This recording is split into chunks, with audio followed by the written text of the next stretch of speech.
चत्तारि मंगलम अर्हंता मंगलम सिद्धा मंगलम साहु मंगलम केवली पनत्तो धमो मंगलम चत्तारि लोगुतमा अर्हंता लोगुतमा सिद्धा लोगुतमा साहु लोगुतमा केवली पनत्तो धमो लोगुतमा चत्तारि शरणं पौजामि अर्हंता शरणं पौजामि सिद्धा शरणं पौजामि साहु शरणं पौजामि केवली पनत्तो धमो शरणं पौजामि चार शरण चार मंगल चार उत्तम करे जे भवसागर थी तरे ते सकल कर्म नो आणे अंत मोक्ष तणा सुखले अनंत भाव धरीने जे गुण गाय ते जीव तरीने मुक्ति जाय संसार माई शरण चार अवर शरण नहीं कोई जे नर नारी आदरे तेने अक्षय अविचल पद होय अंगूठे अमृतव से लब्धि तणा भंडार गुरु गौतम ने समरिये तो सदाय मनोवांछित फलदाता सत्संग करे अंदर में अभ्यास करे सत्संग तो निमित्त छे एनुं मोटुं निमित्त छे पण हवे एवो जेने योग न होय ते अंतरमांथी पुरुषार्थ कर्या करे वारंवार शास्त्र में सत्संग कर એટલી પોતાને પુરુષાર્થ ઉપડતો ન હોય બીજા સંયોગમાં તો સત્સંગ કરે જેમાં સહેજે પુરુષાર્થ અંતરમાં જવાનું કારણ બને છે સ્વલક્ષ થવાનું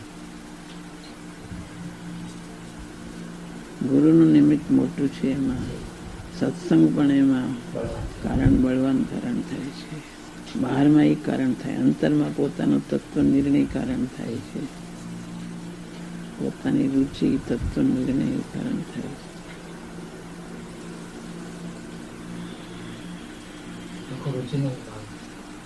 રુચિ ફેરવ અંદરમાં રુચિ લાવ તત્વનો નિર્ણય કર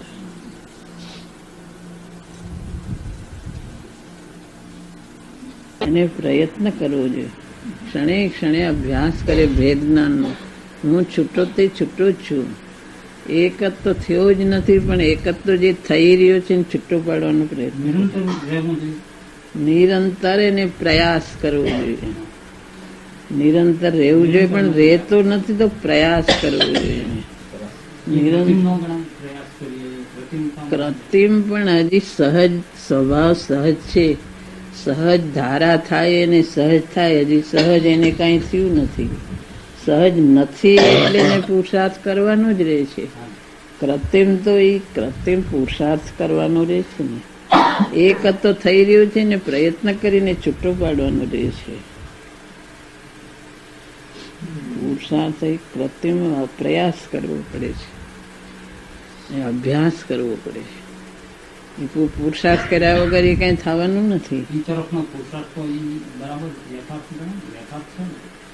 પુરુષાર્થ યથાર્થી પોતે સમજી શકે કઈ જાતનો પુરુષાર્થ છે જ્ઞાયક સ્વભાવને ઓળખીને આ જ્ઞાયક તે જ હું છું એ જ્ઞાયક ગ્રહણ થયો છે કે નથી તે પોતે એને પોતાને ખ્યાલ આવ્યો એને પછી છૂટો પાડવાનો પ્રયત્ન કરે આ જ્ઞાયક તે હું પણ ક્ષણે ક્ષણે જે વિકલ્પ થાય છે વિકલ્પની ધારા ચાલે છે એવી ધારા પોતાની જ્ઞાતાની ધારા રહેતી નથી એ જ્ઞાતાની ધારા કેમ રહે એનો ક્ષણે ક્ષણે એને અભ્યાસ થવો જોઈએ એ અભ્યાસ એને કરતા કરતા સહજ થાય પેલાથી તો કઈ સહજ હોતું નથી અભ્યાસ કરતા કરતા સહજ થાય અભ્યાસ કરે તો સહજ થાય અભ્યાસ જેને થાય એને ક્ષણમાં થાય ન થાય એને અભ્યાસ કરે ક્ષણે અભ્યાસ જ હોવો જોઈએ એક વાર પુરુષાર્થ કરી લીધો વિચાર કરી લીધો મૂકી દીધું એમ કઈ થાય નહીં ક્ષણે ધારા એને ચાલવી જોઈએ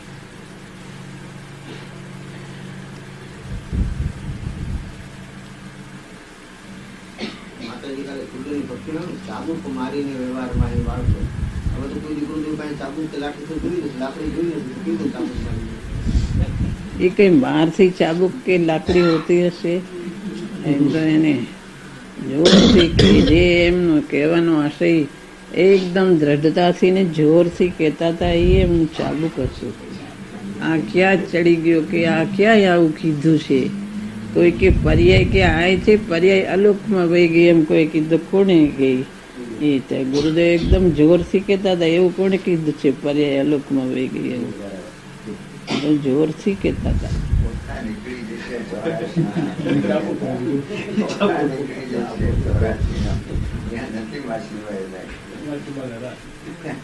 આ 84 પરિભ્રમણ કરીને તારા હોતા નીકળશે એમ કહેતા હતા. ક્યાં જાય?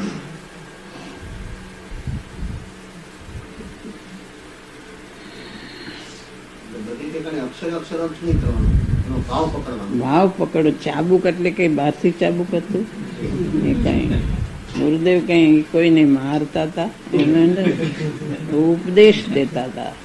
એવું જોરથી હિત ઉપદેશ દેતા હતા. હિતથી કહેતા હતા, અરે તું ક્યાં જાય લો, આમ આવો.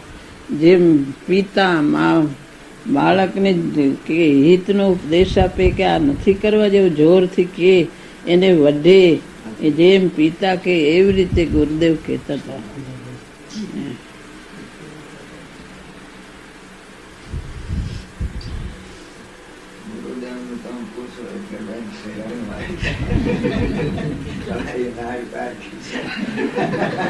જોરથી કહેતા હતા, આ ક્યાં તું ચાલ્યો ગયો?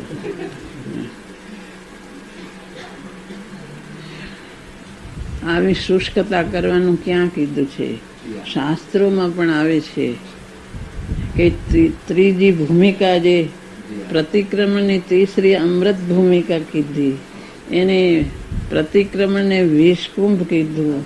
એટલે એ કાંઈ તને ત્રીસરી ભૂમિકા કીધી એટલે તને ઊંચે ચડવાનું કીધું છે, નીચે પડવાનું નથી કીધું કે તું શુભ ભાવમાંથી અશુભ ભાવમાં જા, એમ ક્યાં કીધું છે?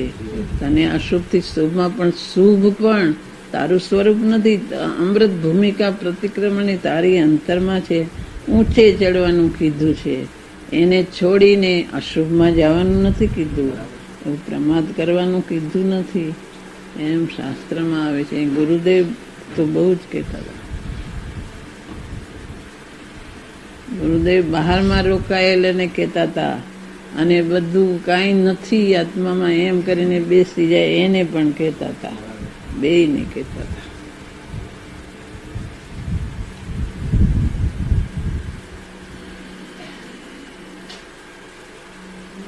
માતાજી આપણે બે પ્રકારના વ્યવહારની વાત કરી. એક તો નિશ્ચયની સાથે અનુકૂળ એવો વ્યવહાર કે જે આવે વિના રહેતો નથી, અને એક એવો વ્યવહાર છે કે જેને ખોટી રીતે મહત્વ આપીને જીવો, એમાં અટવીને પોતાનો પરમાત્મા ભૂલી જાય છે. એ વ્યવહારનો થોડો વિશેષ ખુલાસો કરશો. જેમ કે એક તો કાલે ખંડિતજીએ કહ્યું હતું કે જમણા પગે કે ડાબા પગે વાત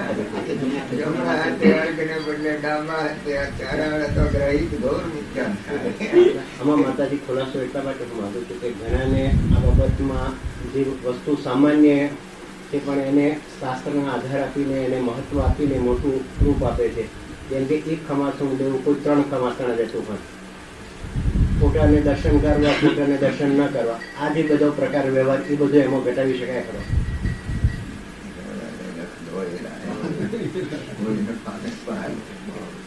એનો સિદ્ધાંત સ્થાપી ન શકાય. એને વ્યવહારની વાત તો એવી છે ને બધી. હવે એને નિશ્ચયની સાથે કેવો વ્યવહાર હોય, અણુવ્રત મહાવ્રત દેવગુરુ શાસ્ત્ર સાચા. પછી જે એની અમુક પ્રકારની, એની અષ્ટ પ્રકારની પૂજા, જે શાસ્ત્રની વિધિ હોય, પ્રતિમા જે કેવી જાતના હોય એની વિધિ અમુક હોય, એ બધું હોય. પછી એના વંદન વ્યવહાર, એની અમુક મર્યાદા આવે છે. એની મર્યાદામાં પછી કોઈના ભક્તિભાવથી કાંઈ કાર્ય, એમાં પછી ગ્રહિત મિથ્યા તો લગાવી દે, કાંઈક લગાવી દે, એ બધું હાલે છે. એ બધું એવું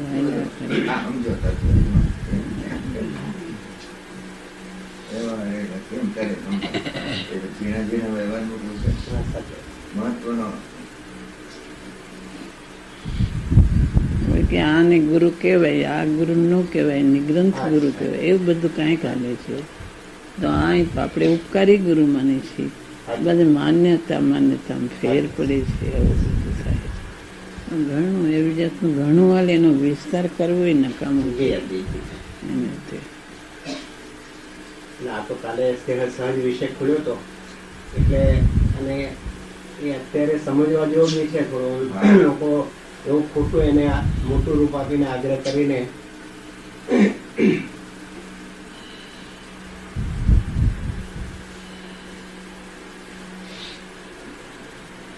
અને ગ્રહિત મિથ્યાત્વ કે છે એ કે છે કે ત્યાં બધા ગ્રહિત મિથ્યાત્વ છે, આવું બધું કે છે. ભક્તિનો એ શું કે? હમ? ભક્તિનો એ શું કે? આવું બધું આવે છે.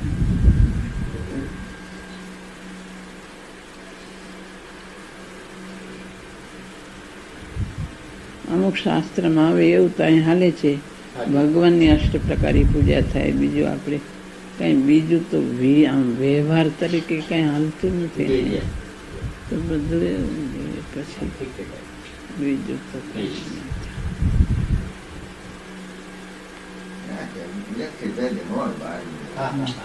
તો બહારમાં આવેલા કરે. કઈ રીતે છે?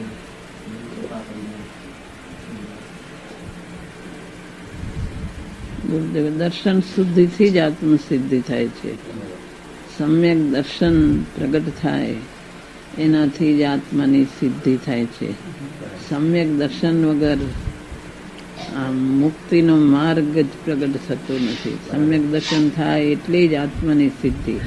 સમ્યક દર્શન વગરનું બહારનું બધું કરે, ત્યાગ કરે, પછાણ કરે, બધું કરે, પણ સમ્યક દર્શન સાચું ચારિત્ર પણ સમ્યક દર્શન વગર નથી. ત્યાગ લઈ લઈને માને કે મેં ચારિત્ર લીધું, ચારિત્ર પણ યથાર્થ હોતું નથી, જ્ઞાન પણ યથાર્થ હોતું નથી. સમ્યક દર્શન પ્રગટ થાય એટલે જ બધું સમ્યક થાય છે. સમ્યક દર્શનની સાથે સમ્યક જ્ઞાન, સમ્યક ચારિત્ર બધું સમ્યક થાય છે. અને એ સમ્યક દર્શન જ્ઞાન ચારિત્ર પ્રગટ થાય તો આત્માની સિદ્ધિ થાય છે. પણ તે બધું સમ્યક દર્શનથી જ થાય છે. દર્શન શુદ્ધિથી, દર્શનની શુદ્ધિ થાય, દર્શનની નિર્મળતા પ્રગટ થાય એટલે આત્માની સિદ્ધિ થાય. સમ્યક દર્શન વગરનું બધું એકડા વગરના મીંડા ગુરુદેવ કહે છે. એકડો નથી, બધા એકડા વગરના માત્ર મીંડા કરે, બધા શૂન્ય રૂપે થાય છે.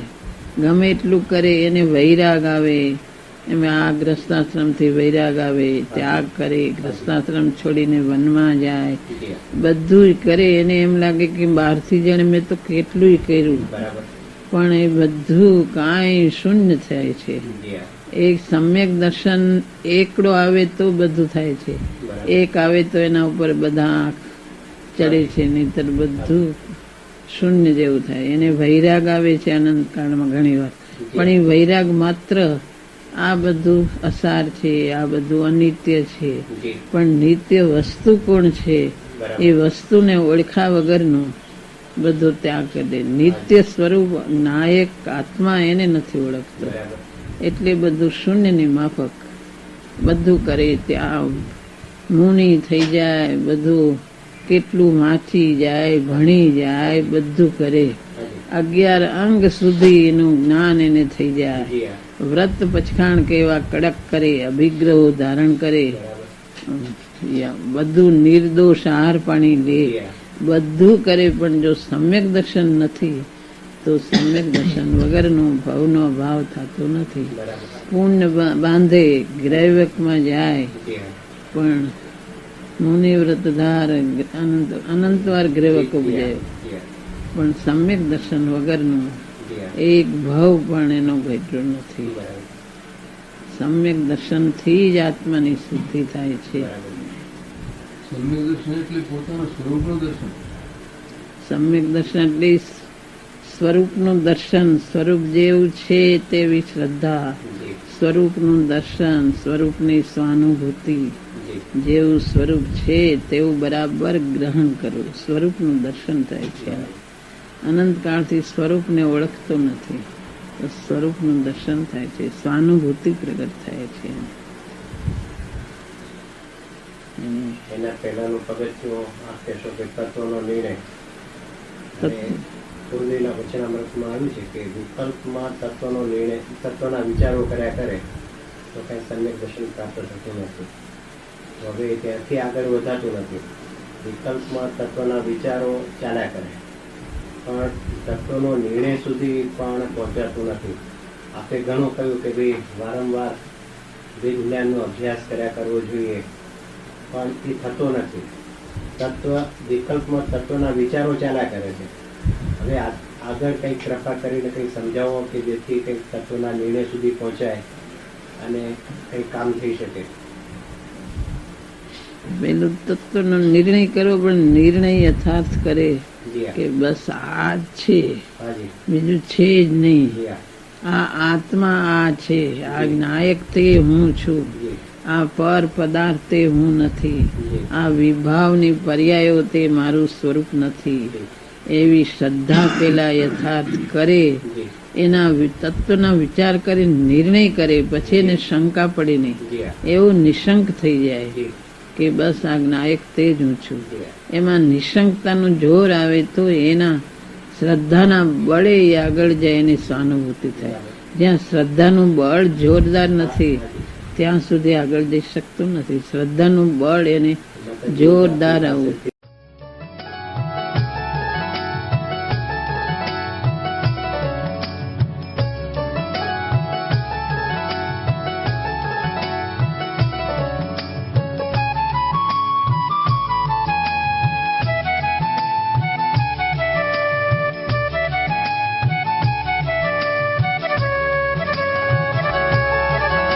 स्वर्णपुरी अति पावन है,